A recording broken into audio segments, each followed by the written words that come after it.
Yeah, so how have you been handling the whole you've been quite a busy person these days. So, how have you been handling the whole thing of like running a million projects now with Dash when you before were kind of not running any of them? I mean, it's busy, but it's not too busy.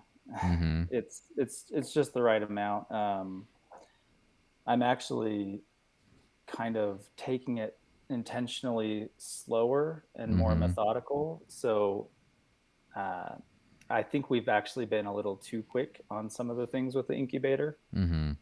So I'm kind of intentionally stepping off the gas a little bit, pulling the foot off the gas and letting it coast for a while, and Oh, well, might that's good. yeah. Let's see. So we got no one. It says no one via YouTube, but I shared the link, so hopefully, Kente Stefano was yelling at me um, about oh, where's the YouTube link? I want to see a YouTube link, whatever. There's allegedly 5 people watching on Odyssey, which is nice. Um, Oh, but yeah, nice. so we got our first YouTube person. Hey YouTube person. Um, yeah, because all the Odyssey people could have they just needed to stick to the same link as the last podcast, and it's just on the new one. So anyway, just let me know as things go on, people. Hey, one person. Oh, it's funny. That might be one time, which would be hilarious. The one person is one time. But people start jumping on soon enough. I'll just run this intro and then we can just get right into it.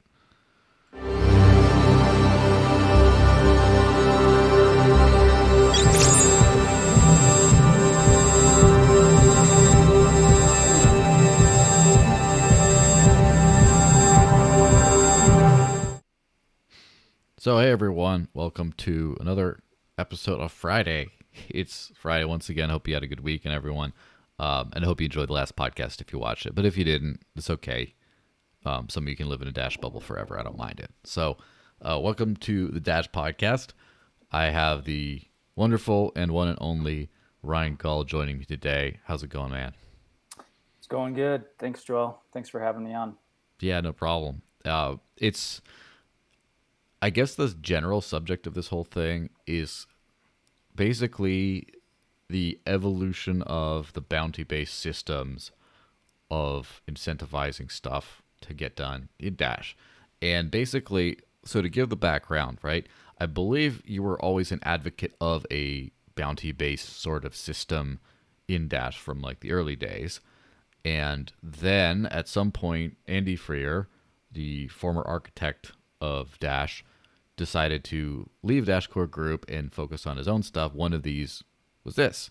And so he basically started this thing called the Dash Incubator, which is basically a radically transparent, or at least in structure, a transparent system of incentivizing people with the bounty kind of thing, where everyone gets paid no matter what they do, or everyone gets paid for what they do, and everyone can kind of propose a new idea, a new app, a collaboration kind of a thing, and yeah, just kind of run like that. And that was, I guess, successful enough to where people really liked. It was one of the highest voted proposals in recent Dash history.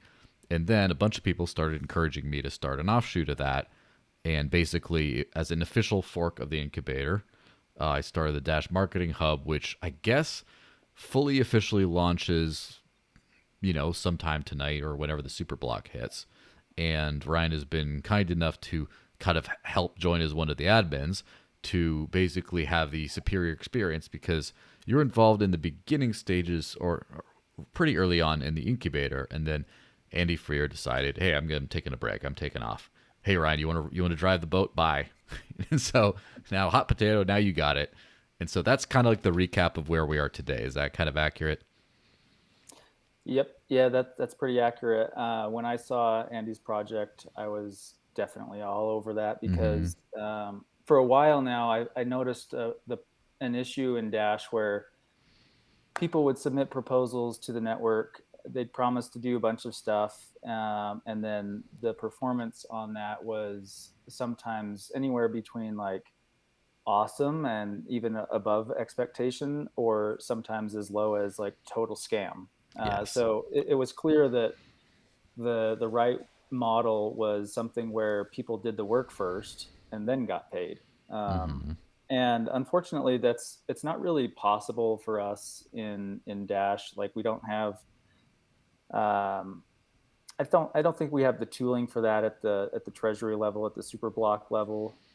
Actually, we do, but Hmm. it's more of a manpower issue and just a risk issue. Some people don't like the idea of doing like a month's worth of work and then just hoping that a proposal would pass. And so Yeah. we got that situation where people were just asking for grants and with plans, and that didn't really work too well. So I think this is the right model where one semi-trusted person kind of gets uh, a collection of Dash to then distribute in that way where they're distributing it after work is done. Hmm. But that pot of Dash initially has to go to somebody, and yeah, I guess that's we're both going to be filling that role. Hmm. Me with the incubator, and you with the marketing hub. Yeah. I mean, at least for the time being. So I think that this is a very fascinating subject. And by the way, I should just say, um, anyone wants to ask questions, please feel free to do so in any of the live chat stuff. Uh, cointr.e/the desert links, you can evil dash donation to a super chat. Someone who is not one time, try it out. See if you can send like a few cents and see if it works. Because one time, every time he does a generous donation, it just shows up like a week later. It's crazy. And Cointree is being like actively developed right now. The guy who's running it is handing it off to someone else. So hopefully that'll work a little bit better. But one time, I will read all your stuff as if you paid for every one of them because you paid in the past. So good going. But yeah, so everyone, feel free to ask questions. Now, as far as this whole, I'm very interested in how decentralized governance moves along because the world is centralized, right? There is, people run a company, like someone who owns, everything runs everything.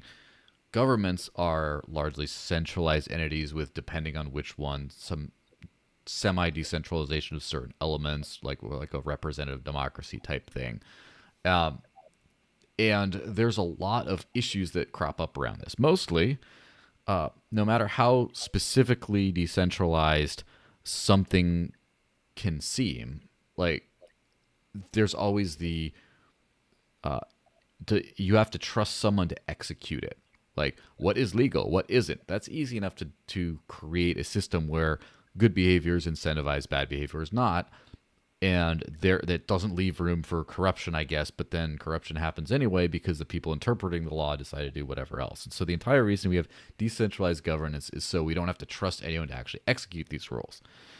So Dash has a pretty basic system where if you run a masternode, meaning you have at least 1,000 Dash and are using that to then run part of the crucial infrastructure, you can vote on treasury proposals. Anyone can put up a thing before the network, which can either be a question but it always comes with the money amount. Basically, I have this idea, pay me.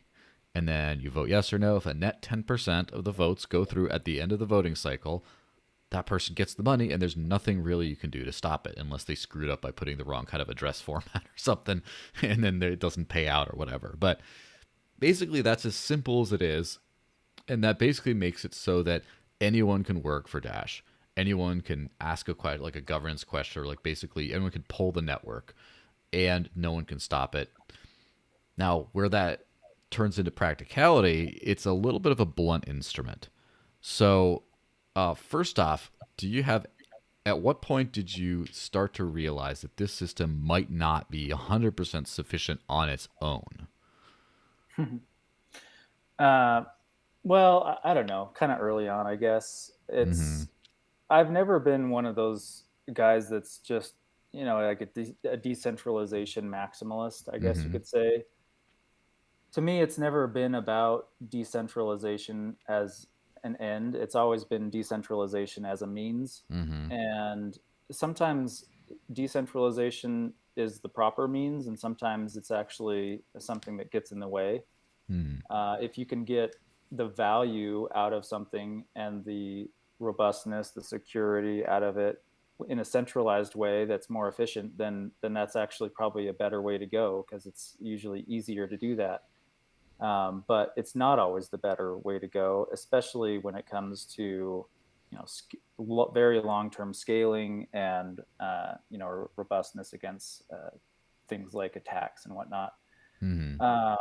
So decentralization, we need that. And as far as, like, to answer your question, so it's more about building an organization and a structure that can scale out and work well, um, without kind of the without those challenges that you face with a centralized corporation, for example. Yeah. I think that the corporation, and there's all sorts of theories of the firm, and there's a reason that they form, and they formed a long time ago, but it's not clear whether those kind of formations and those kind of systems are appropriate for today and today's technology. So I guess we're all experimenting with this whole DAO thing to see, like, what are the actual differences. From what I've seen, I've done a lot of research, especially now that I've known that I'm going to be kind of leading the incubator as the PO. I wanted to know what is going on out there. Hmm. Like Of in the course. Ethereum space, there's DAOs everywhere. Basically now, there's DAOs everywhere, and these DAOs have a lot of money. And Especially so if they're we're from all Ethereum. experimenting. Yeah, we're all experimenting on the best way to deploy that capital in the most efficient and effective way. And I think some people, like the Shapeshift DAO is a good example. They're they've got a lot of traction even after the short amount of time that they've been transitioning into a DAO. I was just on one of their calls yesterday just to see how they were doing their organization, and it was amazing. Like, they had 100 people on the call, and seemed like they were doing really good things. So there's a lot that we can learn from other organizations. I think even if we were the pioneers, it doesn't necessarily mean that we're going to be at the forefront all the time. We have to continually improve and monitor the tooling that's available to us, make sure that we're using the best tools and the best incentive models. Yeah. And so, what basically do you feel, before we start talking more specifically about incubator type stuff and the hub and all that, what specifically do you feel that the Dash governance system, or the treasury specifically, right, is lacking, that needed something like, the incubator model to improve upon it?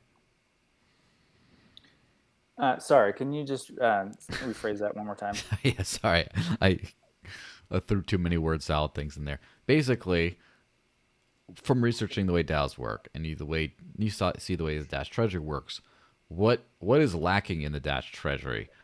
But specifically, what is lacking in the Dash Treasury that the incubator model solves, kind of?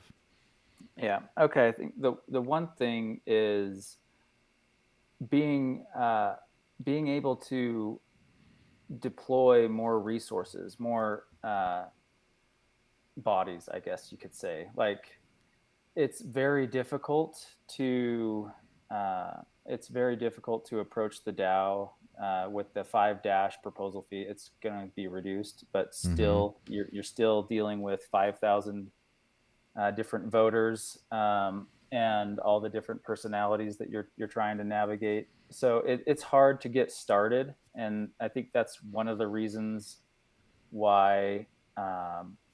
Well, I won't go down to that rabbit hole, but it's very difficult to get started just working for Dash. So this incubator model gives people a lower bar, a lower barrier to entry, Mm-hmm. which I think is really important. And then people can kind of try out working for Dash. You'd be amazed by how long it takes just to get people up to speed on, like, here's how you accept a payment, and you have to every person you have to explain, like, how Dash works, and how they get their wallet set up, and what they can do with that to transfer that into fiat if they need to. All of that stuff. These are things that we need to be doing with people, but um, yeah, it takes a lot of manpower to do that, and I think that we need some kind of incubator model that, well, actually many of them, so that we can handhold these people into working for Dash. Yeah, and so there's a few different like models, and there's a so the way the Dash Treasury works is you make a promise, you get money, and that's it. And the entire Dash network, like not everyone who uses Dash, but everyone who can vote, i.e., a masternode or a someone who is involved in a partial masternode system or a vote delegate or anyone who can vote, whatever you ask all of them. And so, first off, the quality control stuff isn't there because of you can't just you can't build or it has not yet been built, at least at the protocol level, a system that allows for funds to be released after a certain amount of stuff or like some more complicated stuff. It's just you ask for money, boom, you get it. And more importantly, when you do the actual money ask, your managers are like 5,000 different people, kind of. Not really 5,000, but like, let's say at Mhm. least a few hundred or a couple thousand maybe. But like, there's a bunch of different people. And so the more people and requests, there's a natural human scaling limit to that. Whereas if there was 150 proposals every month, none of them would get any attention. Like people would just like yes, no, whatever, or just like shut down and abdicate entirely. That's just not going to work. But on the other hand, you don't want like five people deciding everything. So uh, basically, what a incubator style model, what the bounty model does, is you take a manager, let's just say right now, because in the future we're going to try to hopefully decentralize this thing a little bit, but let's just take a manager says, I think I can run a tight, relatively decentralized, open, super transparent system to basically pay people. And all you guys got to do, you couple thousand masters or whatever, you just got to see how my project's doing on the overall, ask me questions, and then decide to fund this project or not. And then there can be like, let's just say five of those people and like Dash Core Group. Let's just imagine a DAO like the DAO like that. And that then it's like that's few enough people to deal with, to interact with, that actually works on the traditional treasury model. But then on each of these subsets, now first off, you have a team of people who are actually like they're not passive investors. Kind of their job as an admin is to actually oversee the work, and so there's a lot more attention for the number of people that you get involved trying to ask for the money. And then you actually have a system of criteria for funding these things, like, all right, let me hear your idea. Okay, is that good or not? Let's see if a couple people sign off on that. Okay, how exactly is the work going to do? Let's make sure you have a good specification thing. And then when you end up actually doing the work, you have some people overseeing quality control, and then you get paid bit by bit for the work. Not, oh, let's see, let's just hire you for the month and then pay you at the end of the month for whatever it's, or at the beginning. It's just bit by bit. So it's kind of like the opposite of the DAO, in that it doesn't require everyone's attention. It's just a very small subset of focused people instead of a large subset of unfocused people. And then the money is not just given out, it's given out in small increments based on certain criteria with lots of, in theory, quality control in between. So that's just I almost would call the bounty system a governance scaling solution, because it kind of allows governance to scale to a certain extent. Yeah, it's governance, and it's also funding. Um, Mm-hmm. and the way that I see, like, there's a couple different approaches, like you've already mentioned. You could give one organization all 5,000 Dash per month, Mm-hmm. that the super block yields, Mm-hmm. and then have basically one person on the top that's kind of overseeing all of that allocation. And that has been proposed before. and that has been proposed before, and there would be pros and cons to that approach. And it's like we've said before, it's just finding that right balance. And I think if you back it all the way out to the super block and the masternode owners, you have to kind of start from there Mm-hmm. and and ask yourself, how many proposals could the masternode owners actually give a decent look at? And I, I would say that number is probably somewhere between 10 and 20. If you took that to be 10, just for a nice easy round number, that's basically, and if you took DCG out of the mix, again, Mm-hmm. just for some easy math, Yeah, of course. 10 major proposals hitting the network, 500 dash each, that would be pretty easy to manage from the masternode's perspective. Like, they can manage the value that these 10 proposals are producing. Mm-hmm. But that's still quite a bit of money. Like, that's actually exactly what I asked for in our last proposal, was 500 dash. And that's kind of a lot of money to manage still. And I couldn't probably do that very well if we didn't have admins that were doing their part. And the way that I see the incubator kind of moving into the future is that, uh, instead of instead of me kind of managing that whole pot, I'd be basically doling, let's say, 100 dash out to each of 5 admins, and then they would be Mm-hmm. responsible for their 100 dash, just like I'm responsible for the collective 500 dash. And they might choose to take that a step further and take their 100 dash and dole that out, 20 dash to 5 different managers that they're kind of, I guess you could say, not employing, but giving responsibility to.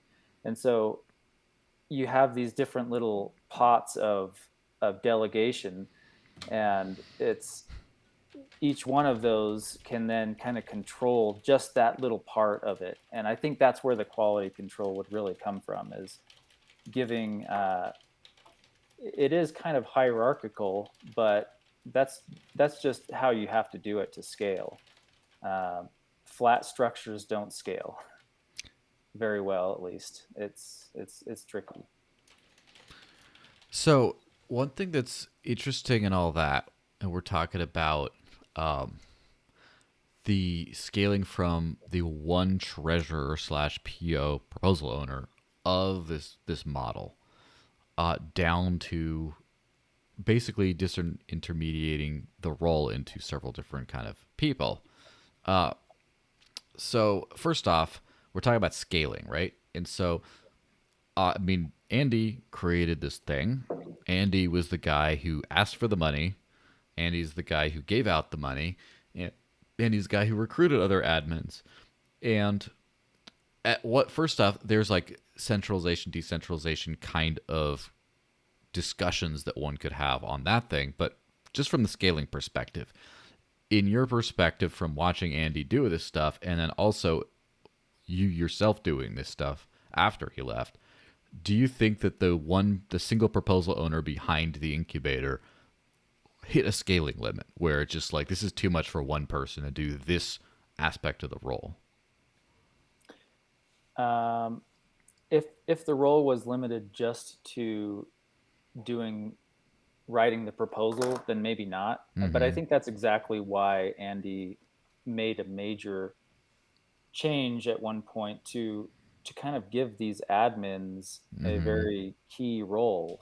And, I had many conversations with Andy, and at one point he mentioned that the future of the incubator, the success of the incubator, lies in the admin's hands, basically, Mm. because he knew that he couldn't manage all the people. I mean, we have over 100 developers in the incubator, and we could talk more about that later if you want. Yeah. But most of those aren't really being. Most of that talent isn't being deployed very effectively, even now. Mm-hmm. And Andy, or any one person trying to keep 100 people efficient and effective and happy and productive, it's just not possible. So, you know, I volunteered very early on to try to help with. When I volunteered, there was just one person doing kind of admin stuff, Mm-hmm. and you know, I volunteered to help out with that, being on the other side of the planet. But it's become apparent to me that we need a lot more of that, even. And I'm that's kind of my main objective and my main focus right now is figuring out the right incentive models, compensation models, to retain good talent and attract new talent. Mm-hmm. Um, because that's been one of our major challenges, is retaining talent, and part of that has to do with, I think, the incentive model, the compensation model. Part of it also had to do with, you know, a very frustrating experience with platform at times, including, I think, Andy. You know, we all pretty much read his message, and where he was on that. That contributed as well. But anything that can help retain that talent, including the incentive model, we should try to fine tune that as much, so that even in spite of bugs and challenges that we face with the actual development work, we're keeping our talent, we're keeping our developers happy. And part of that, I think, is offloading the responsibility for them to take care of the value. So like, it's not the developer's role, it's not the developer's job to make sure that they're contributing valuable work. That's the job of their leader, their admin Mm-hmm. of the project that they're working on. They should have the freedom to just kind of do the development work and not have to worry about, oh, is this, you know, are the people going to vote for this, are the people going to like this. No, that's like the owner, that's the bounty owner. Sometimes we've called it bounty owner, Mm-hmm. which gives this sense of, okay, Ownership. I own this thing, and therefore I have to prove its value. And it doesn't mean that the developers can't be thinking of that stuff, but it just means that they can focus on development. Mm-hmm. Yeah, so let's kind of sort of start from the beginning on the incubator and then roll into the marketing hub.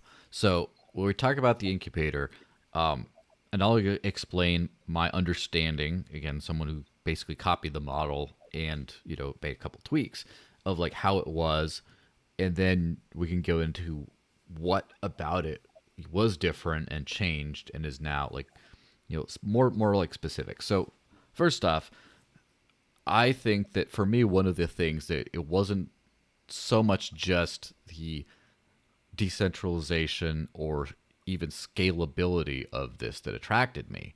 A big part of that was the open collaboration kind of mindset, but also the radical transparency. That's the part that got me really thinking because, uh, and I'll just be really like honest on this. One of the things that really annoyed the crap out of me because I worked for the Dash DAO for a couple of years at least, like end of 2016, I think, starting then to the end of 2019, early 2021, or end of 2019, early 2020.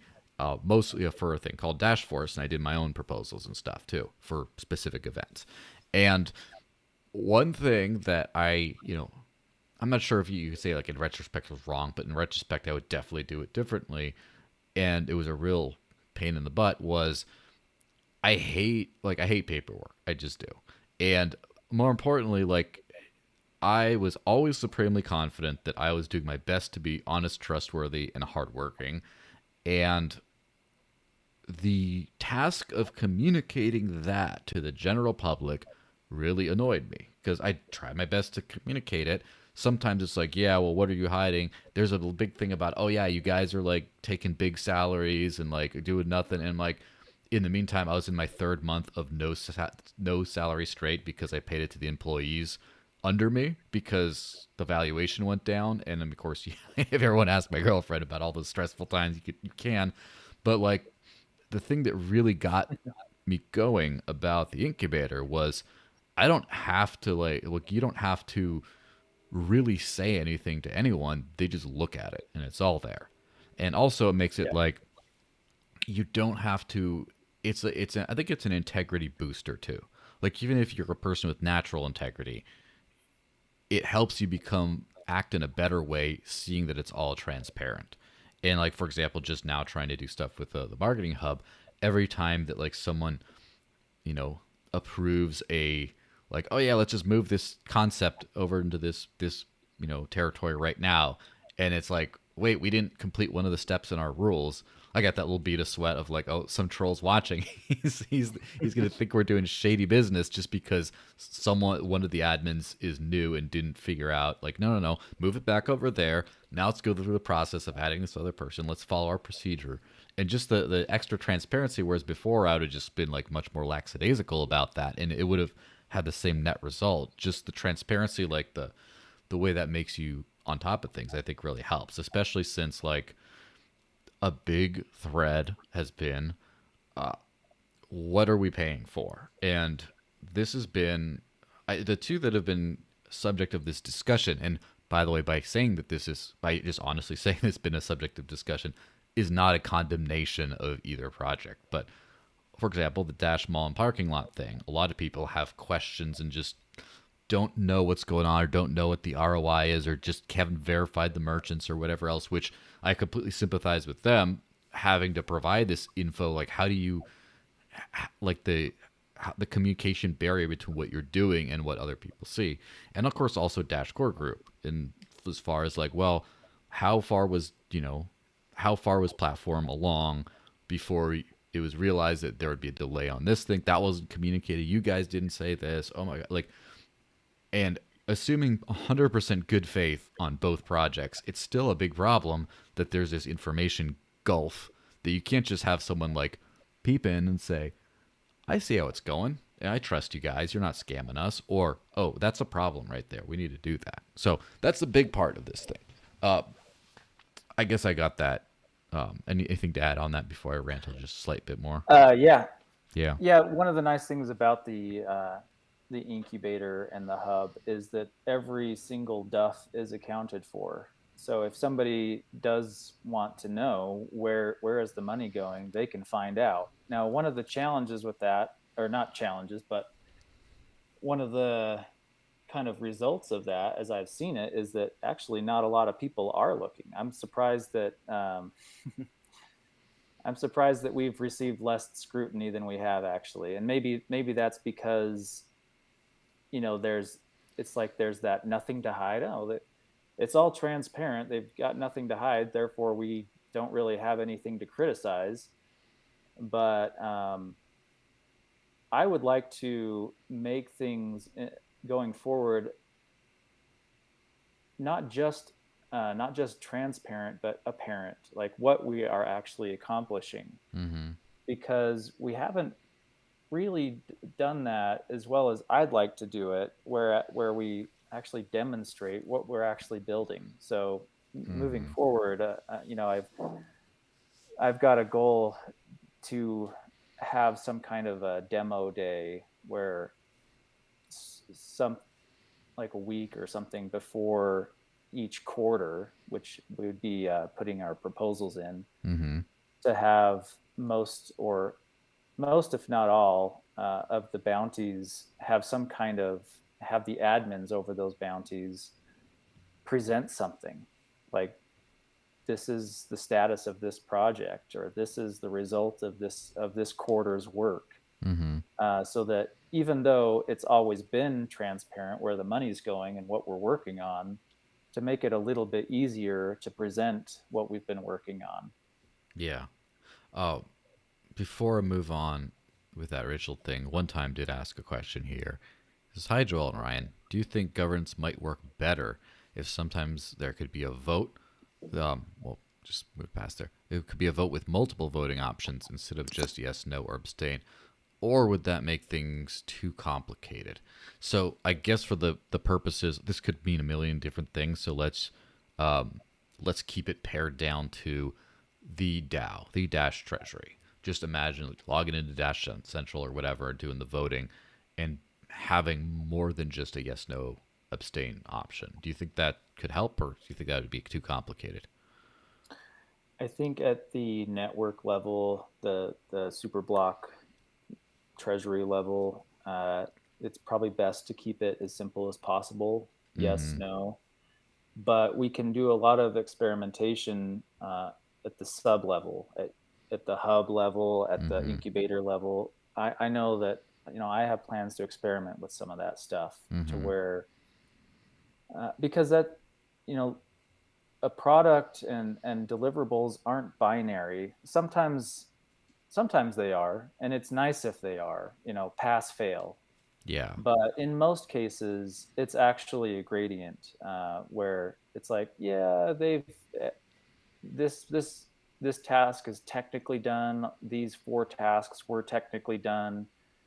These parts of the spec were technically done, but the quality isn't great, and so we need to, or on the other hand, the quality is like above expectations. So we need to account for that somehow, and that Mm-hmm. might take the form of some kind of a system where the admin, when they're approving tasks, approving claims, they have a little bit more options to say, like, this was above expectation, or this was somewhat below expectation, or this was kind of at expectation. And Yeah. there might be some kind of price impact for that, a little bit of a 10% raise or a 10% deduction or something like that, so that it's not completely binary.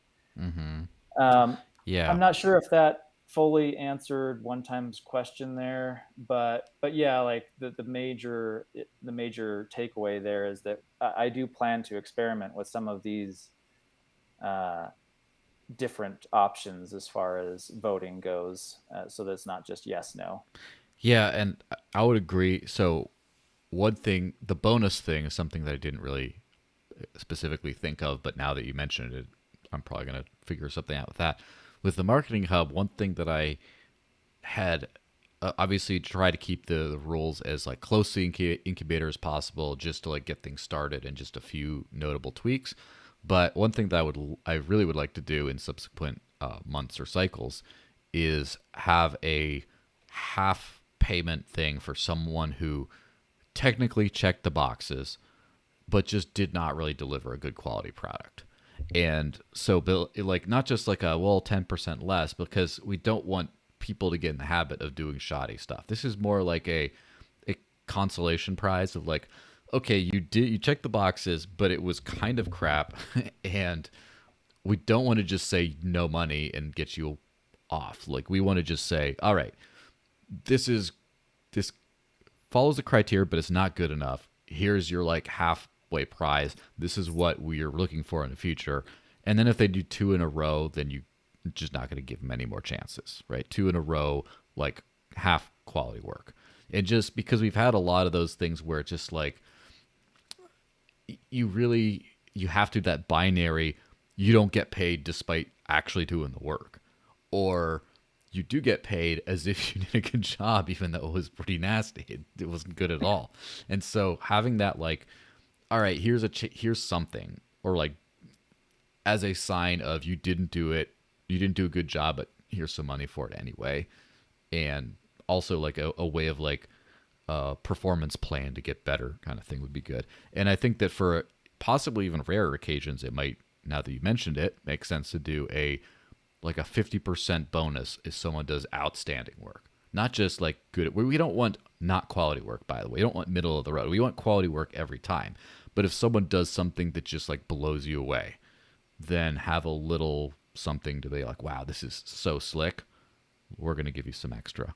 So yeah, I think that's a good idea, and hopefully that answers your question one time. But to just wrap up on the bounty sim, so radically transparent, and then the other thing is basically the proposal owner at the beginning gets got all the money and got to appoint admins and allow in members to the board, the Trello board, as it were, and basically any admin can approve a concept that someone writes in. I have an idea. I want to do this. They can approve it. And then when they're owning the card, they can kind of approve the work that goes in on that. And sometimes you can have a secondary admin, but sometimes you can't, or sometimes you don't, and it just kind of like work. That's kind of like the base structure of the thing. So what what has changed about the structure that comes to your mind since the beginning of this whole thing to where it is right now? Well, the secondary admin thing was a change Mm. that we introduced kind of midway between the bounties in the incubator's history, and that was basically to help if admins were wanting to do some of the work themselves on a bounty, then they Mm-hmm. could do that, and they wouldn't have.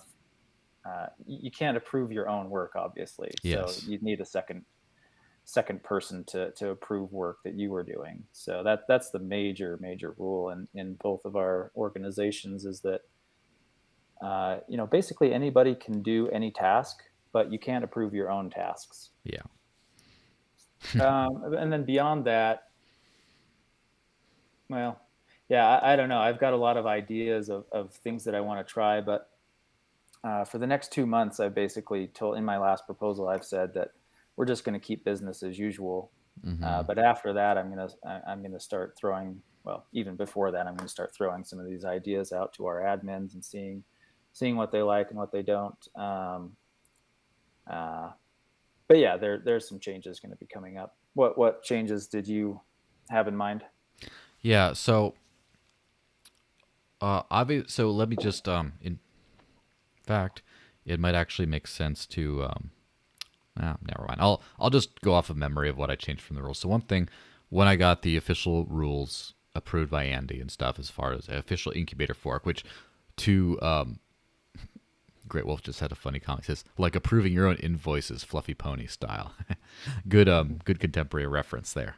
But as far as the rules, so the incubator has a DFO Kickstarter function, which basically Andy's original vision, which I don't know if you're going to keep doing, but is that the incubator can kickstart other incubators, other basically bounty based systems that are very similar in the entire way it runs. And so, as far as that, basically, that gives the initial funding of the proposal fee for this, but also pays for the actual creation of the rules and the founding documents and the actual proposal itself for the initial one, so that basically whoever wants to start a approved similar system gets not only gets the proposal fee fronted, but gets paid a little bit for their time.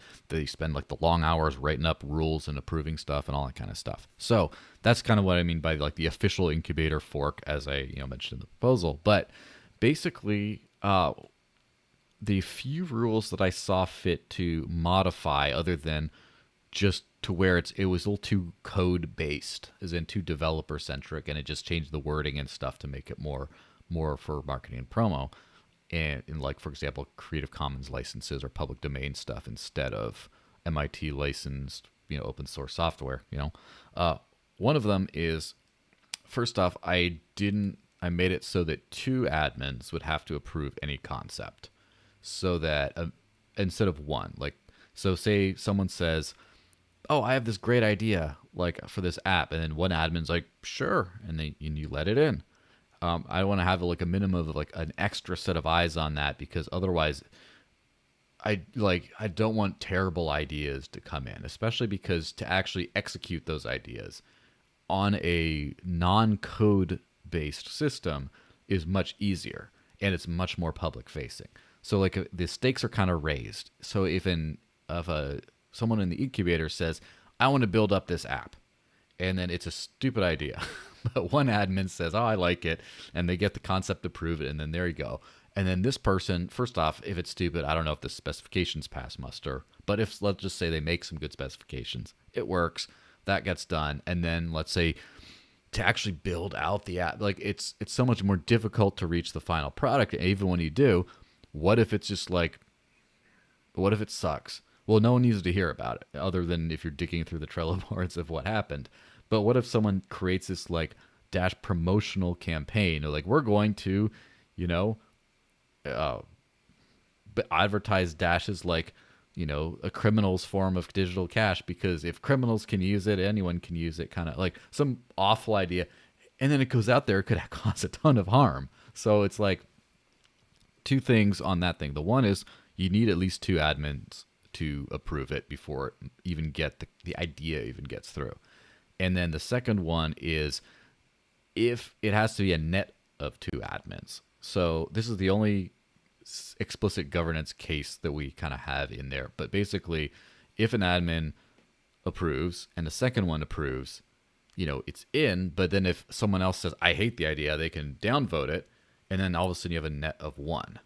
And basically, by the total amount of participating voting admins is the amount of days that it has before like the voting is concluded. But basically, then like let's say there's 10 admins, and then you get 8-4, or like you got like 4-4 and like 5 against or something. Then it just the concept won't be approved or whatever. Basically, if it's like 7-4, 2 against, or however it shakes out at the end of the period is how the thing ends up shaking out. But basically, it gives an opportunity for, usually you should not have all the, let's just say in this case 10 admins up. We got 7 right now, but let's just say 10.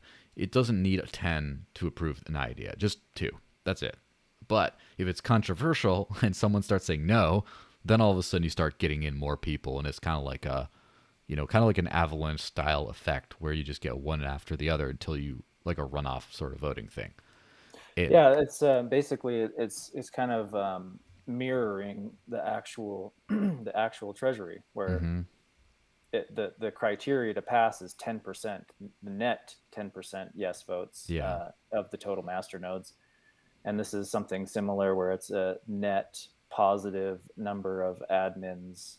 So yeah, I like that model. Actually, proposed that model in the incubator as well earlier, and at the time, Andy decided, no, let's just keep it one admin. But I think that I probably will change that as well if I don't do something, unless I think that we need some bigger type of change that makes that kind of a thing obsolete, which sounds kind of cryptic, but I've got something in my mind that might kind of make that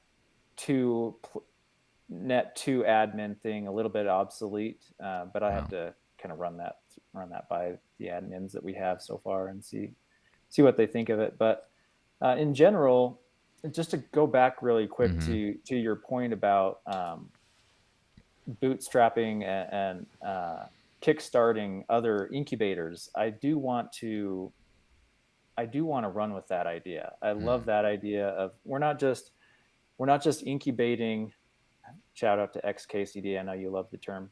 We're not just incubating projects. We're incubating teams. And so one of the challenges, like I said earlier, is how does somebody who's interested in Dash start getting involved with working for Dash? And it's very difficult to do that with the treasury, not only because that makes a high burden to the masternode owners if they're getting more and more proposals hitting them, but it's also risky and expensive, and you got to have a thick skin to go through that comment section of Dash Yeah. Central as well. Also known as the Thunderdome.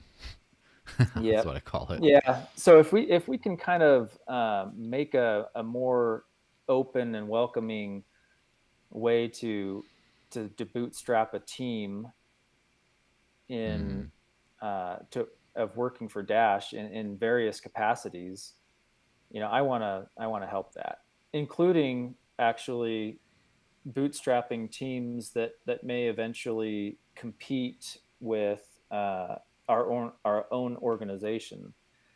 This is one of the discussions that Andy and I had earlier on, is whether we should do something like that, and I'm definitely for that approach. Like, I think that competition always breeds higher value and lower costs in the long run. So yeah, getting to a point where if some admin wanted to kind of create his own team and essentially graduate from the Mm-hmm. incubator, kind of go off the cords and whatnot, and the ventilator.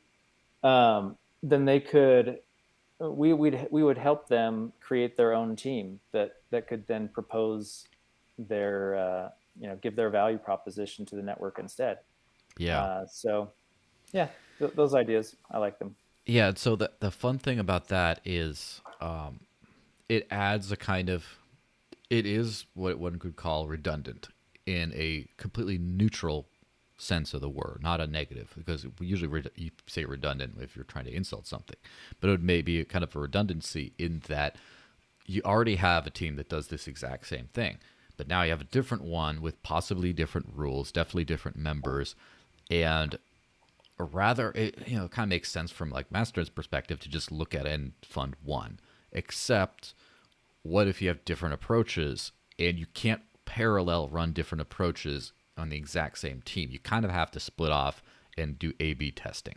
And Yeah, so the thing about A/B testing is it's kind of, I absolutely believe in this, and I also think is it's kind of a maybe I don't, maybe the size of the incubator currently is big enough that it can kind of afford this. It seems like a little bit of a luxury, since the incubator itself to a certain extent is an A/B testing of Dash core group development, in that there's the developers who are funded by Dash, and now there's a radically different system funding developers.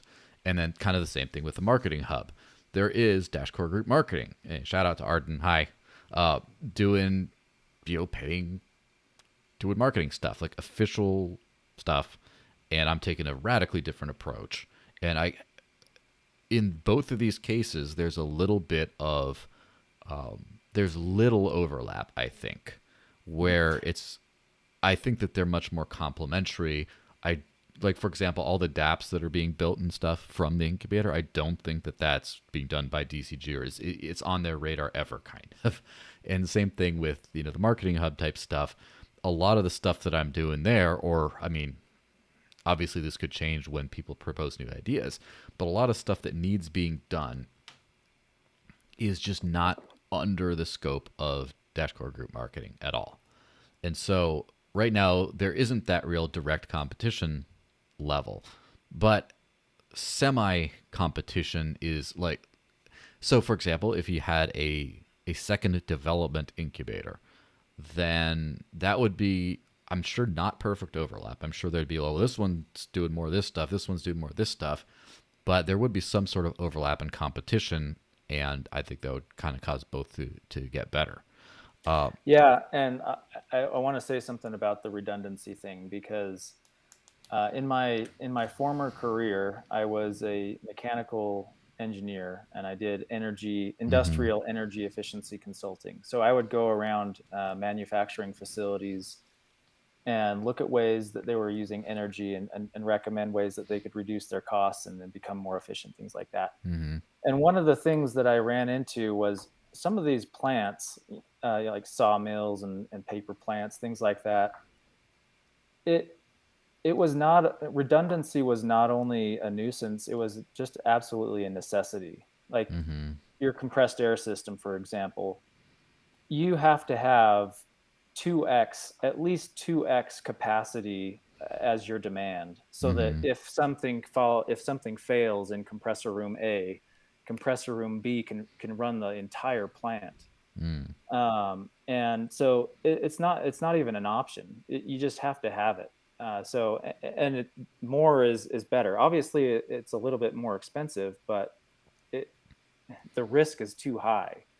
And I think if we had some of that in place, then I think that, like you were saying, like some of it's complementary and some of it's just like you need that redundancy, and you need the competition to help things.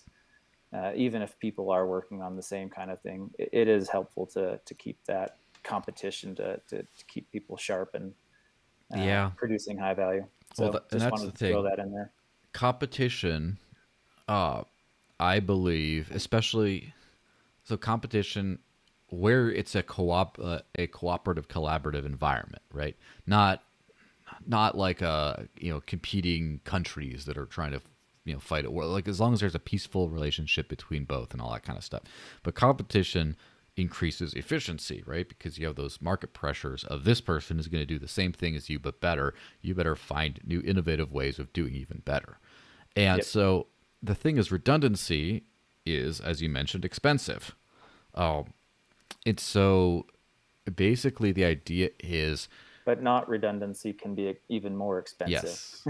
And so Like I was saying. that's what the economic calculation we all have to make is, first off, is the redundancy going to actually save you money? Which it may not. It may just be like insurance, to where you have like life insurance, but you don't die prematurely. So you end, that it does. You don't need it, but in case you did need it, you really are glad that you had it. But the other thing is, by introducing this kind of competition, hopefully you can make enough efficiency gains to pay for the redundancy, even if the redundancy doesn't save you any money in the end. So, for example, I'm going to take a example of Dash Core Group development, which there's a lot of good work being done, a lot of stuff I don't know about, whatever. Don't take this as like a dig at all, but Dash platform has been delayed beyond expectations repeatedly, and some of that has been due to, again, not divulging too much, but some of that has been due to things that went wrong, right? It's not just, oh, well, it took longer, but like some things went wrong. Now, if there were competing teams, for example, working on this, complementary yet competing, would there have been, would a platform be out by now or within a month or so, for example? Maybe. Who knows? That's a thing to keep in mind, of like what happens when something happens that just doesn't work out.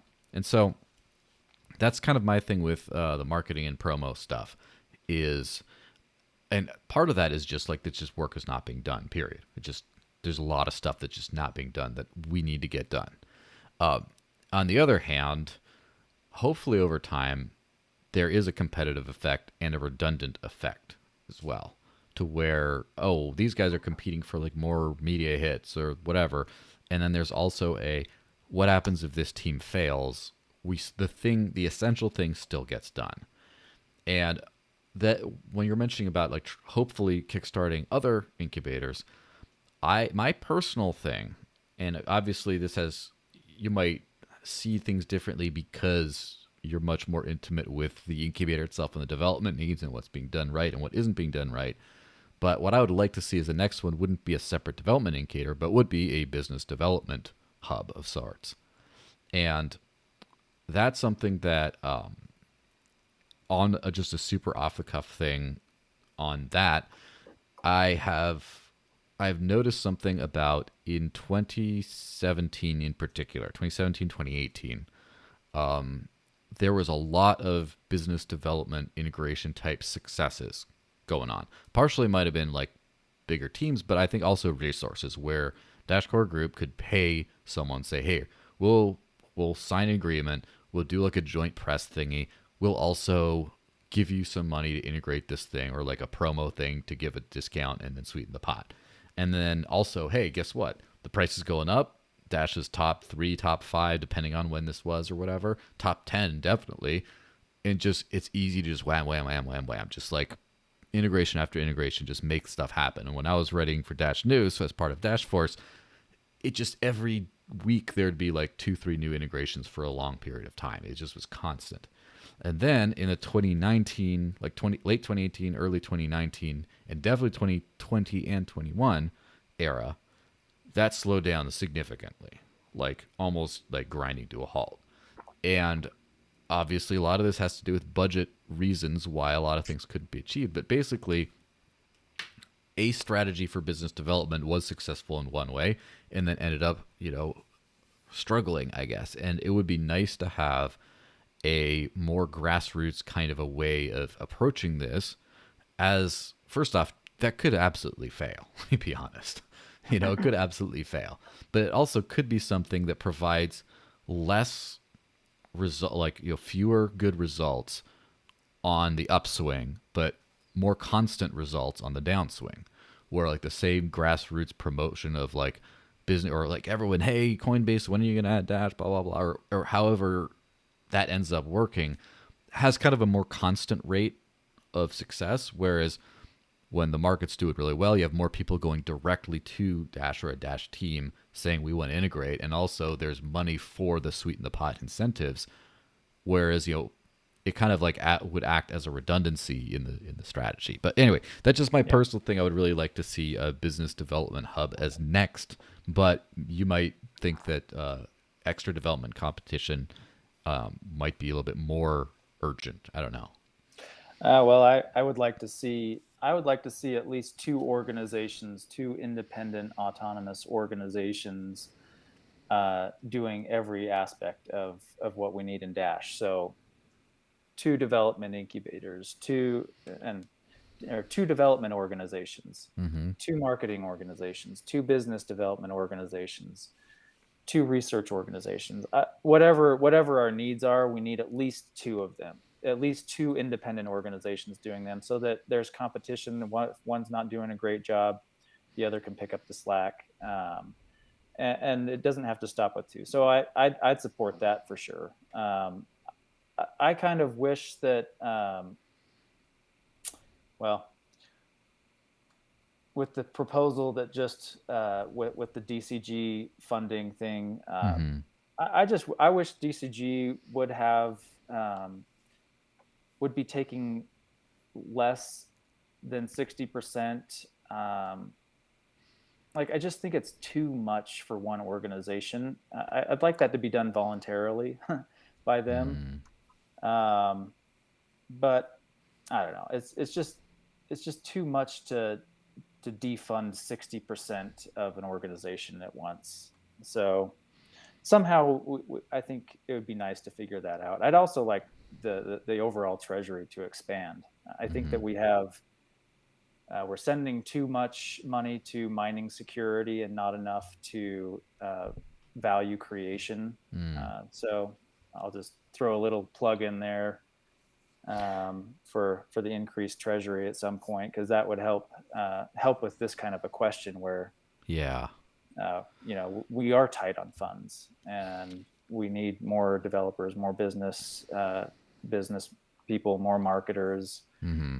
So we need a lot more value creation, and we have enough security. We have more than enough security. Yeah, I would probably agree with that, and that's been the subject of proposals and stuff in years prior, and hopefully I get to see a revisit. Uh, as far as like the percentage of DCG, I agree, and definitely. So here's the thing: DCG was taking, I believe they self-restricted after a lot of badgering to 80% of the treasury in like the 2016 era. I believe I seem to remember that, and then at the end of 2016, early 2017, the price went crazy, and then DCG went like, all right, we'll take at most 60, but there were several months where they took 0%. Like because the price was so good, there was so much money that the DCG didn't have a significant portion of the budget, or, not huge. And then, of course, as that went down, it ended up being the 60. Now, the problem with the 60, in my view, which some people might disagree, from what I understand, a lot of developers were underpaid or even laid off during the lean months when other projects, to a certain extent, including my own at the time, were receiving money that could have possibly been sent to DCG to fund development. And so in that case, as much as I hate like the decentralization issues of that, I would have been more in favor of like an 80% ask from DCG to not delay platform. That's like the big thing of like, you have one job. Oh God.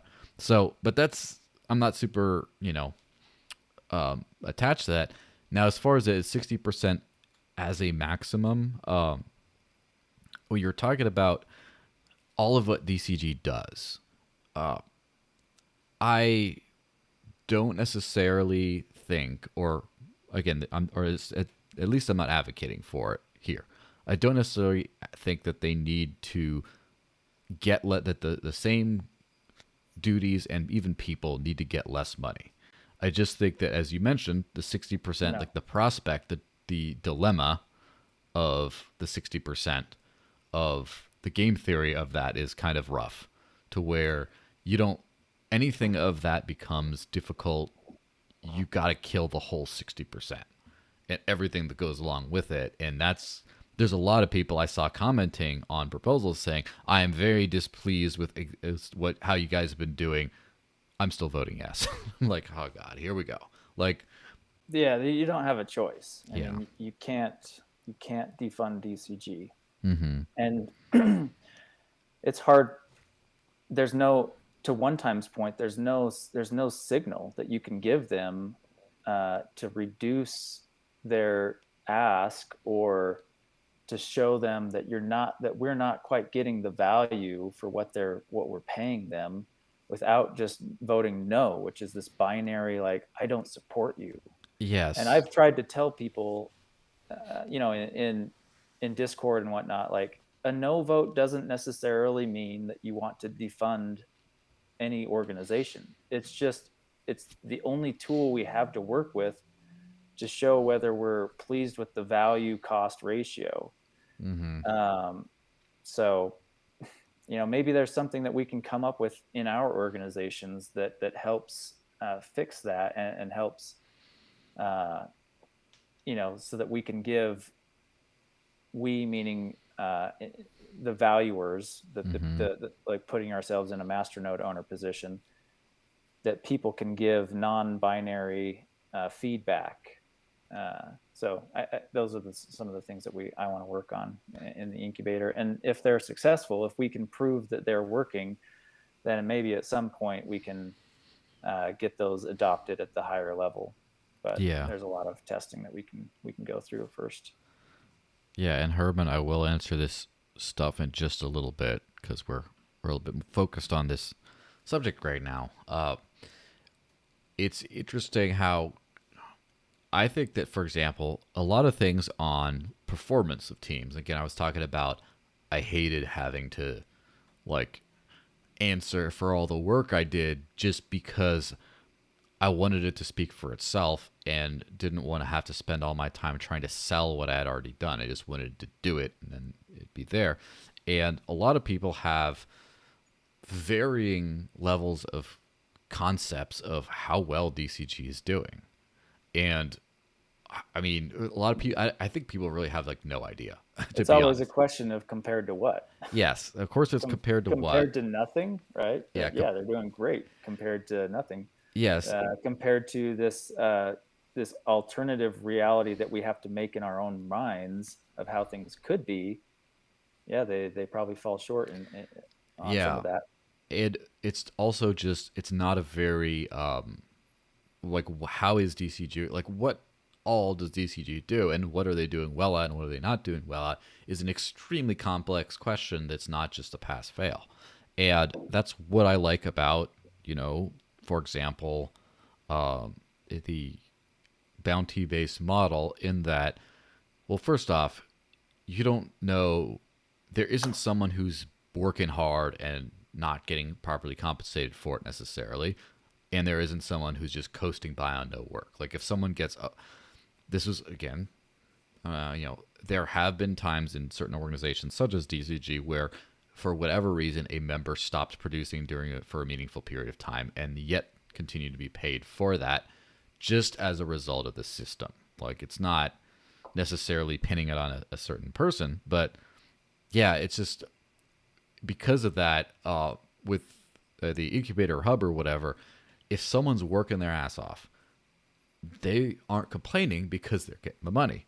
And if someone has like a drop off in productivity, their output goes down and then their compensation goes down. So it's not like you don't have to feel as bad, or it's not a problem that someone's not producing as much necessarily. So it kind of solves that bit a bit, but also you get to just see the quality of output is always a subjective kind of a thing of admins have to figure out, is this worth it or not? Is this good or not? And there isn't always a right or wrong answer to that. And of course, but output is not subjective necessarily. It's pretty objective. It's how many things did you put out? And I think that having a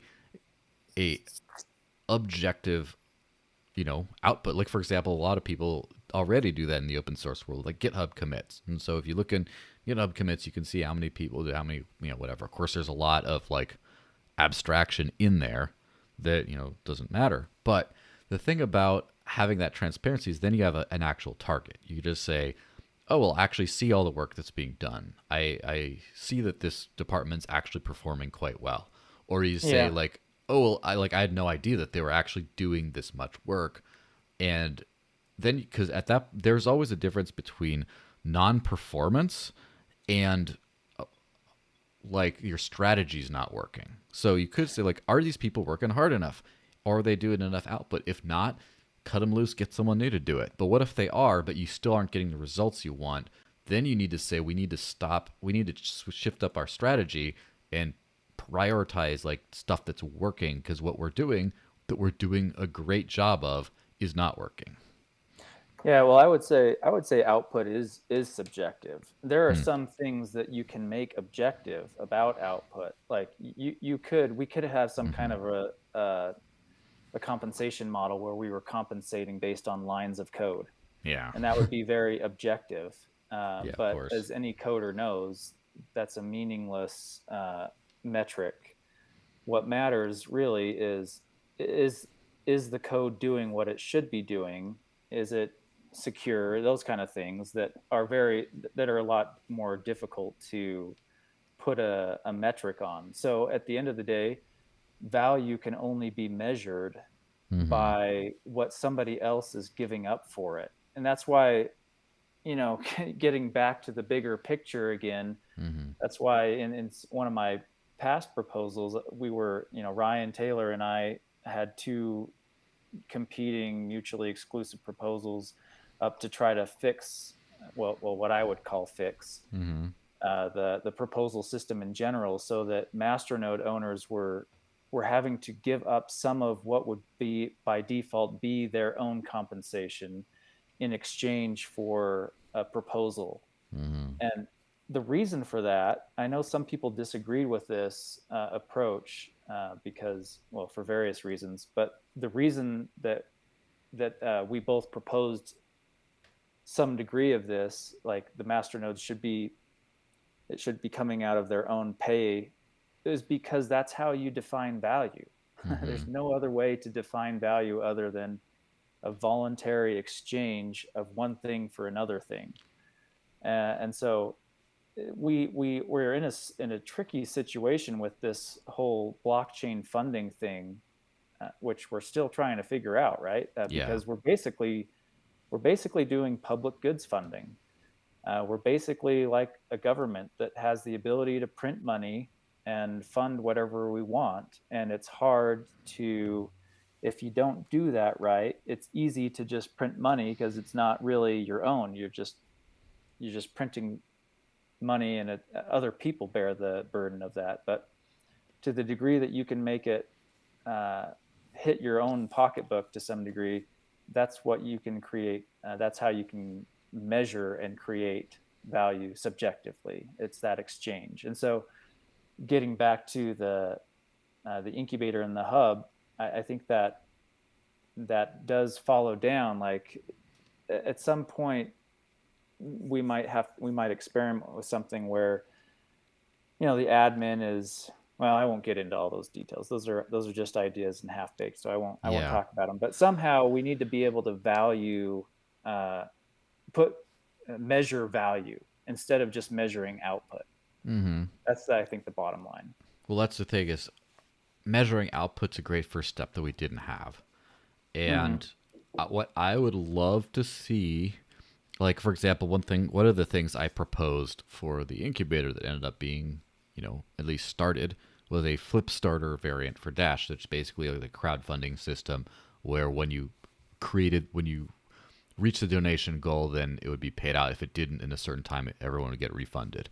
And basically, that's basically what I would call the Bitcoin Cash treasury. That's what they do as a treasury. Is they don't have one, but that's how they fund projects. Now, I think a lot of Dash funding should go through there instead of the treasury, just because, it you have the more quality control thing, in that the donors of the project get to actually feel the pain of losing their money towards a thing, and they actually have that market signal of value. Now, what I'd love to see is a combination of that and the hub model, then the bounty model, of rather than just, as we're doing today, asking the treasury, the slush fund as it were, to just give us money, and then we help, with the help of a team of admins, start administering it all over the place, and actually paying for output and all that kind of stuff. What if the source funding came from someone who actually felt the pain of the money leaving? Like, what if, for example, I was talking about like what should be next as far as hubs or incubators or whatever, and it's like, do we do another dev incubator, or do we do like a biz dev one? But like, what if a biz dev one was created but not funded by the Dash Treasury? What if it was created and interested Dash investors of masternode nature or otherwise decided to donate to this system because they were very keen on seeing the value of their investment grow by more things, more integrations and stuff being reached by, let's just say, the ATMs that are being deployed all over El Salvador that reportedly don't have Dash on them, of like working hard to get Dash on those things, or like, why aren't we on Gemini yet? Or why does Coinbase Commerce not have us yet? Or what about BitPay? And then they're like, I think that if we got on all of these things, the value of my investment would go up, so I'm willing to pay for it. And when people are, you can see, because it's radically transparent, right? You don't have to like have like a, an investor, report, or like a donor summit or anything, because it's just right there. You get to see what you paid for in every one of these kinds of things. And then you get to just, provide real feedback of like, ouch, I'm feeling my pocketbook. I'm feeling my Dash getting burned for nothing here. Like, let's switch it up, or I won't donate anymore to this whole system. And then, yeah, just another evolution of this whole thing. Yeah, I think it boils down to basically the same issue. If you have a BCH style Kickstarter, Flipstarter thing where people are donating their own money to fund something because they think that it will make the value of the remaining money that they have in the bank more valuable. That's basically the same as what we were proposing earlier, where the masternodes are giving essentially what would otherwise be their own money. So it's kind of the same model, but whether it gets whether a project gets funded at the treasury level by creating Dash using inflation and diluting everybody else's holdings in the whole ecosystem, or versus whether somebody's donating like a Flipstarter to a Flipstarter campaign. I think the distinction there, like where you choose one versus the other, is whether something is truly public infrastructure that benefits the whole ecosystem, or if it's more targeted at like private game. Yeah. So I think the model where everybody benefits, and it's like infrastructure that everybody benefits from, that's what should be funded from the treasury or the super block. If it's something that somebody wants to donate, do a Flipstarter for, where they think that they could personally benefit by doing this, and there's not really a wider benefit to the whole ecosystem, then that's when it makes sense to do a Flipstarter, more private, from your own funds kind of thing. Yeah. And what I'd really like, and obviously I will say this until I'm blue in the face, and then again, about whether it was you and Halawi and the other proposal, or Ryan Taylor's proposal. Obviously, we have our personal opinions which one is better, but at the minimum, either of those would have helped immensely, because it would have removed that public-private distinction of funds in general. But like, for example, you could fund development funding of, like, you kind of want there to be a threshold kind of a thing. It's sort of, and you can imagine this in like a voluntary community too, of like, okay, if you're going to live in this community of like 100 homes or whatever, you we all agree that we're going to pay the roads contractor who the 2/3 majority stakeholders all vote for. And so if you say, I don't want, if you want to dissent and not pay for those roads at all, you should probably move out of the community and do something else. But it's like, as far as the other services, like who do you want to mow your lawn? Who do you want to mow there? That's just your money. And so it's kind of the same sort of a thing with the treasury where like Bitcoin doesn't have this at all. Bitcoin has the flip starter system, so to speak. But the actual core protocol has this whole tragedy of the commons kind of thing where it doesn't make business sense to donate to that necessarily unless you're trying to get an agenda out of it. It didn't work clearly. Again, history has shown that it didn't work. And so Dash fixed that. The problem is Dash fixed that and then people started funneling everything through this public fund idea, and then it kind of lost the free market incentive sort of model. So I think we can kind of do better and evolve the governance thing. We have a couple of questions. Before we hit that, I just want to finish off my like rant on all this stuff by saying two big things offered by this model that we're all touting, which has a lot of bumps and bruises, and holy crap, is it challenging sometimes in a lot of paperwork and other things like that. But the two big things offered by it are decentralization and transparency. And we don't necessarily need, we might be trying to go for both. But what if transparency what if we can have other projects adopt the transparency without actually the decentralized model? So here's a point. Where the Dash Incubator right now has a Trello board, and so does the Marketing Hub. The Marketing Hub has two Trello boards, one of which is a relationship management board, because part of things that the one bounty that has been fully approved by now, I mean, depending on when you're listening to it, there could be a few more, but is the media placement one. If you get on a show to talk about Dash, you get an article written or you get mentioned by this, whatever, you get paid for that. But there's also a part of that is to pay whoever arranged the interview. So let's just say Hilawi says, hey, I listen to the Dollar Vigilante all the time, and I want to, I think you should go on their show. And I'm like, sure, can you get me on? And he reaches out and says, hey, can you have this guy on? And they say yes. And then I go on and talk about Dash. I get paid for that, but then he gets paid for arranging that. So basically, in order to track that, we have this public relationship management board. And thankfully,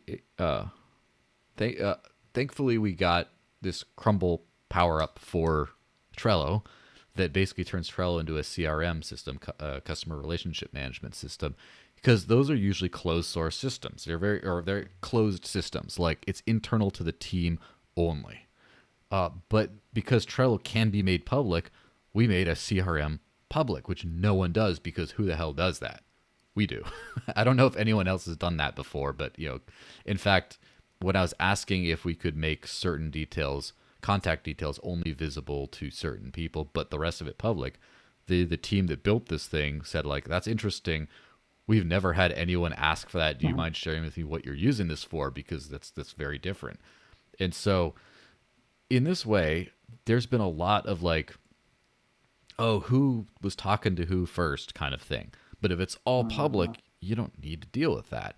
And so, for example, with business development, who has been talking with Gemini since whatever, record your thing, and then you can kind of put that publicly. So to cap that thing off, I would encourage, and I would really hope, this sort of transparent model to be adopted by projects that don't actually have the decentralized elements to that. Like, let's say Dash Core Group. Why don't they have again, this is not like a putting on the spot kind of thing. It's just like a brainstorm, right? What if Dash Core Group decided to, for all their business development stuff, put a public relationship management board, the public CRM board, and then they're like, oh, Omar's talked to this guy at this point.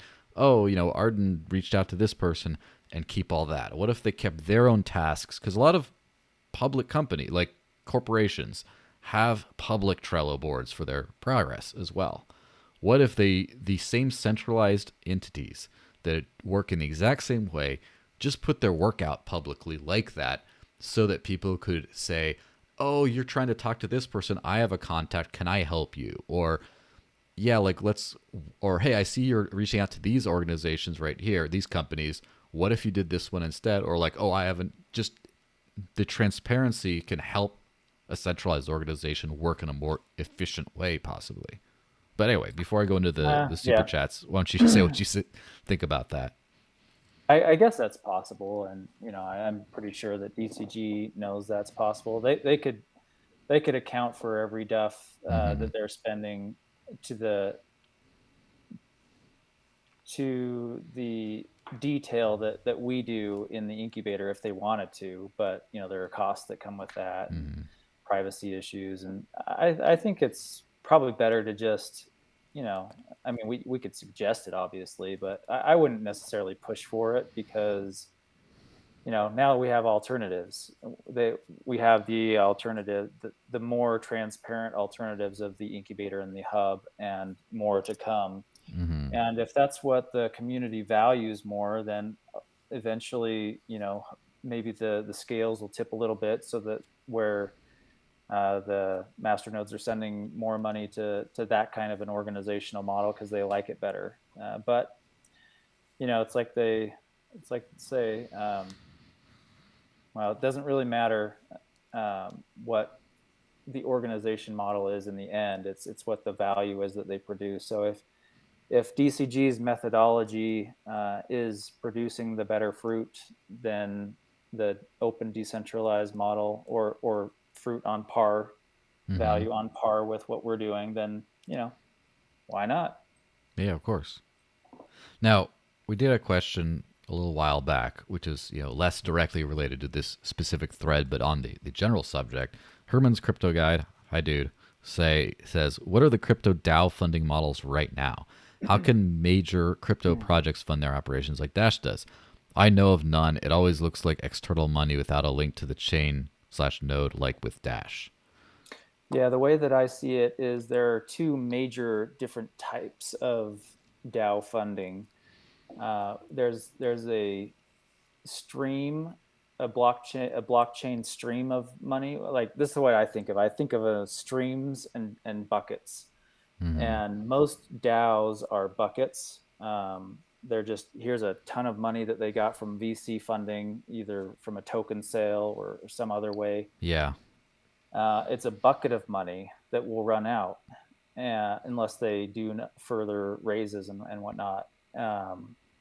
So aside from the conflict of interest where you are then obligated to bring value back to those VCs instead of necessarily what's at the best interest of the token holders, it's more of the VC shareholders. Mm-hmm. That part aside, there is that distinction of they've got this bucket of money, whereas Dash's model is it's a stream. It's a 10% of the ongoing super block, or 10% of the ongoing block rewards are going to this fund. And so if the Dash token goes up, then immediately and instantaneously and continuously our funding goes up, and that doesn't happen with the bucket model. So and obviously, in addition to that, you have the better aligned incentives of the funding is coming from the master nodes, and so the value should be accruing back to the master nodes, whereas the VC funded model doesn't necessarily support that. That's, I guess, what I could say about that. As far as like other things, DAO models that I've seen in the Ethereum space, they do have some, because they have smart contracts and just an insane amount of developers working on this. They do have excellent tools Mm-hmm. to administer these DAOs, where we're kind of actually in the Stone Age of DAO administration tools. So that's one of the disadvantages, but I don't think that's necessarily because of how Dash is structured. So by administration tools, does that mean like what specifically what kind of things do you mean by that? Oh, I'm drawing a blank on the names, but if you looked into Shapeshift's Mm. model, like the tools that they're using, they were able to get up to speed just like that because they have these open source tools, like probably similar to um, some of the things that we've heard being developed in the Dash space, like the Dash Town Hall. It's just Mm. like better voting tools where you Mm. can just pop in a poll about something, and then all the token holders can vote on something really easily. Not just binary yes no funding decisions, but like any kind of customized polling controlled by the token holders, and then like tools like Boardroom. Uh, Mm. How and easy yeah, you can look into is the this to port to Dash, by the way? Or just for Dash to start using these tools? I've looked into it. It's easier. It's not straightforward because these are basically smart contracts. Mm. So unless and until Dash gets smart contracts, they would be difficult to port because you Yeah. basically kind of need like an EVM to run the functions. Interesting. That being said, just one little plug. I do think that smart contracts may be in our future for Dash. I've spoken with some people in the incubator and people at DCG, and it seems like everybody's kind of like, yeah, we probably need smart contracts. Mm-hmm. So we're gonna look into that for sure. I mean, we already have been looking Of into it, course. but we're gonna keep doing that and looking deeper and maybe fund some kind of just let's pull in a VM to testnet or our own version of testnet and see how it works on Dash master nodes. Yeah. So we have two questions from Hilawi. One is, would Ryan support level one SLP style tokens while Dash platform is still being finished up? Mm, uh, personally, I'd probably not. I mean, it doesn't matter what I personally support, but I think that I think it's better done on the second layer personally. Okay, that makes sense. Now we had another question from Hilawi here. Uh, what does Ryan think of Dash Core Group's Horizon sidechain partnership for social media marketing bounties?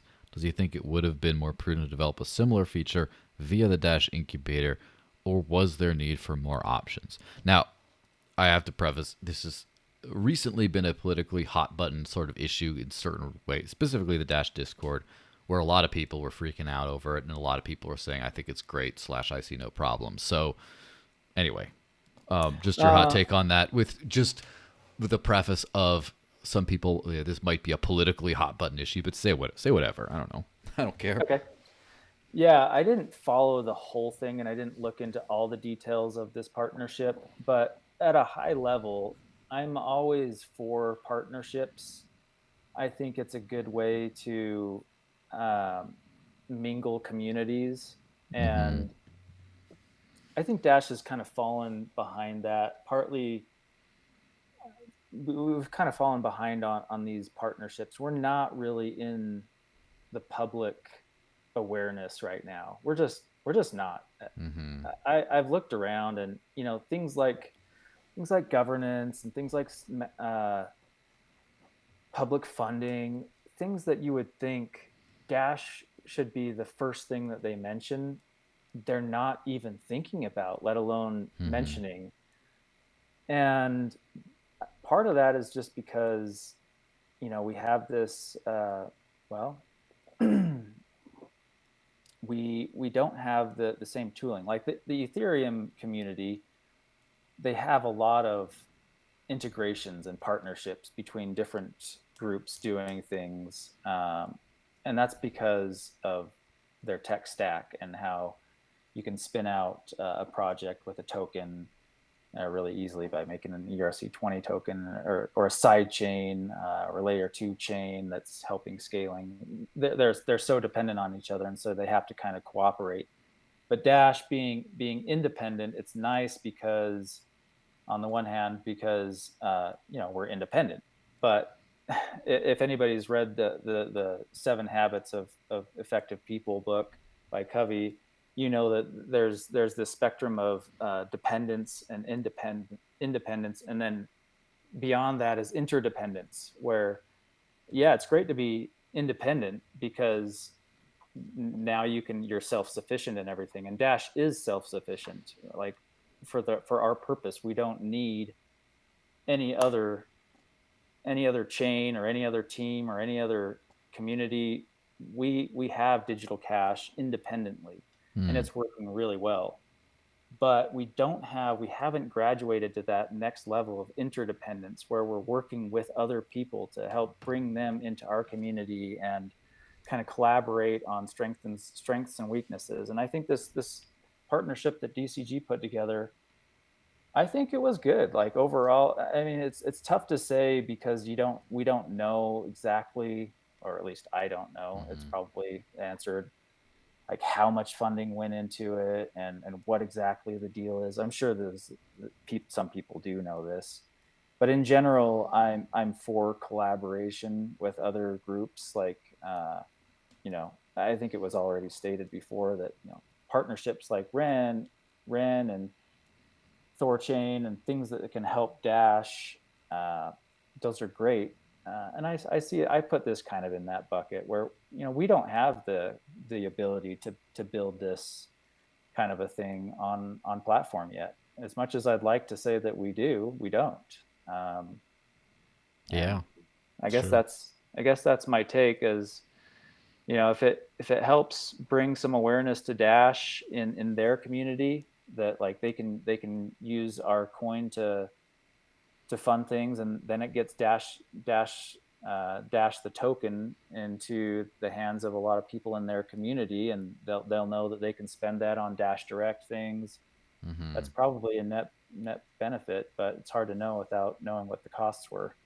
Well, that's the other thing is about like it's not like Dashcore Group going about hiring people is very different from a completely public, transparent Trello board project where anyone in any community can take a peek in and get excited about something and want to participate. And I know of a few people who've crossed over recently from, like, for example, a friend of mine who's just crypto in general, not super into Dash specifically, started poking in on the incubator recently.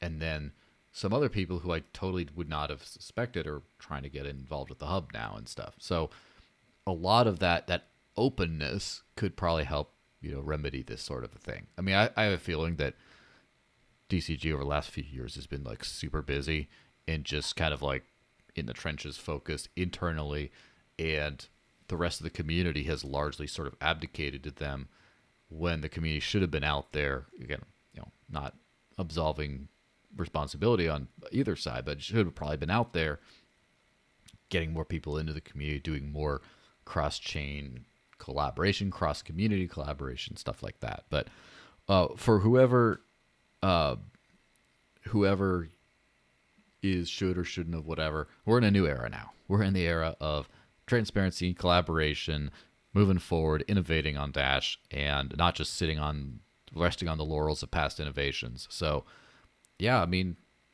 basically, yeah, lots of cool stuff to be done. So let's wrap this thing up. Any final thoughts? Hmm. I don't think so. Other than, let's see, I did make some notes, but I think we touched on some of the things that I wanted to say.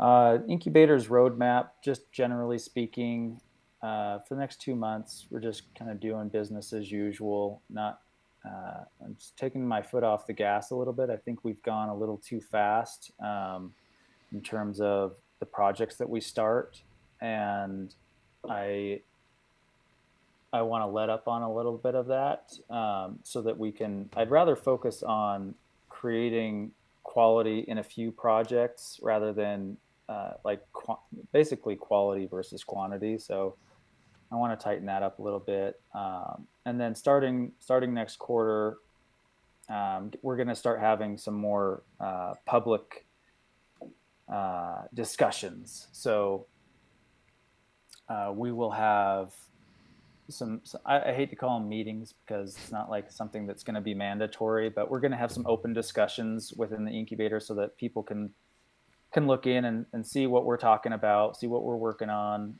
see what our challenges are, what our successes are. So expect some of that starting next quarter, and then yeah, we're. I'd like to streamline our process a little bit more so that it's more obvious how to get involved with the incubator, both Yeah. as a developer and as admins, Mm-hmm. because some people don't realize that the admin role, it helps if you have some developer knowledge, Mm-hmm. but it's not necessary. I think what's more necessary is people that have the vision of digital cash and can know how to uh, administer projects. So help teams. Like project management is different than development, and if you have project management skills, let me know. We're in need of some more admins. So, So how let me should know. they find and reach out to you or find out more about the incubator? What's the best place to direct them to? I think if you can find me on Discord, that's probably the best way. My handle is at Ryan 3433, if I remember correctly. It's more than I remember about mine. So yeah, that, or you can feel free to send me an email as well. It's Rion Gull, RionGull at gmail.com, or I think I have a Twitter handle that's just at Rion Gull as well. So Mm-hmm. feel free to do any of those.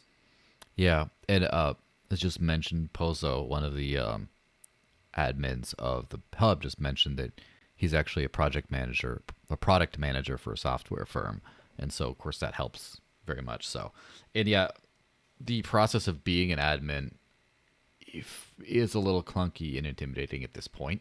I'm trying to refine that, but it is what it is right now. It's a lot easier to contribute. But anyway, big ol' shout out to everything. So you got to go to the Dash Discord. The link to that, if you go to staydashy.com, that gets you into the Dash Discord. And in there, of course, you can tag Ryan or myself. I go by the desert links, just like you see down there at the Cointree thing. And I don't think there's any fake desert links there. If so, I'll ban them right away. But and there is a Dash Marketing Hub channel in there that you can go in. You can see what's being discussed. You can go in. You can see what's being discussed. You can see our link to the Trello board for both the relationship management and the actual thing itself, the actual workflow. Now, a couple of things on like what we'd like. What is his name? Great Wolf was asking something up here, I believe. But anyway, if the two things I would personally like help on are if you live in the 50 United States, we have a bounty that we're in the process of getting through specifications, and then we're going to start do it. So this isn't ready yet, but in the coming days. I mean, we don't even have the money for the proposal yet. We kind of jumped the gun because I had some extra Dash Boost funds from back in the day, but it's not officially like done. We don't. Anyway, so soon, by the time you get to this, there should be availability. We need people to make quality videos of themselves using Dash Direct to buy something, and we're trying to get someone in each of the 50 U.S. states, and that just to show, because Dash Direct is US only for now, but it would be fantastic to have just show that someone's buying a different thing or from a different merchant in every 50 of the US states, or at least every major city, right? Just to get that out there that, wow, people can use Dash everywhere kind of thing. So that's one thing. The other thing is there's the media appearance bounty. If you can get an article written in a publication like say Cointelegraph or CoinDesk or whatever, or if you can get on a show, a podcast or whatever, talk about Dash, specifically Dash Direct. There's the Dash Direct bounties official and live now. You can go do that, or I'll do all the talking if you want. You can just go into the relationship management board, and just start suggesting like, oh, what about the Lex Freeman podcast? Can we reach out to them? I don't know about this. Oh, I know a guy. I'm a subscriber of this podcast or this show. I'm going to suggest, and then you can get paid to like get me on shows or get, some other people like a few different Dash Core Group people have volunteered, such as Ernesto for Spanish language things. So that's the real way you could help right now. But also, if you have other great ideas, you can just propose them. If they're accepted, you get paid for the idea. If you write in detail how this would work and that's accepted, you get paid for that too, et cetera, et cetera. It's a really fun, great system. So go to staydashy.com, get into the Dash Discord, and start doing that. And there's two other things. First, October 17th or 16th, 17th, really, we're doing a thing up here in New Hampshire I'm calling Dash Fest, where basically get a whole bunch of Dash people over here and check out the Dash merchant scene up here, because a lot of people hear of the New Hampshire of legend but haven't actually like spent crypto in real life in a real directly crypto accepting merchant. So that October 17th, I haven't figured out the time yet, but I will get out an official Facebook event and Eventbrite or whatever the hell else. There is at Able Ebenezer Brewing. We're going to be up there, and with like a food truck out there, you can pay in Dash. It's going to be great. So if you want to come up and visit Mythical New Hampshire, open invite. Just let me know, and I'll have something official. And finally, it's time for the after party. It's kind of like this, just an open little discussion here, except it's not recorded, and it's as many people as you want. I think at our peak, we got like 17 people or so. You also go to the Dash Talk Discord, but you just start asking, let's say in the general channel, hey, where's the after party? I don't want an after party. Or you ping me, and you get in. Did I miss anything? Is that it? That's it. All right. Well, fantastic. Well, thanks very much for being on, Ryan. And thanks everyone for watching. This was quite comprehensive and quite, philosophical and meta maybe, but I thoroughly enjoyed it. So yeah, I'll see you guys next week.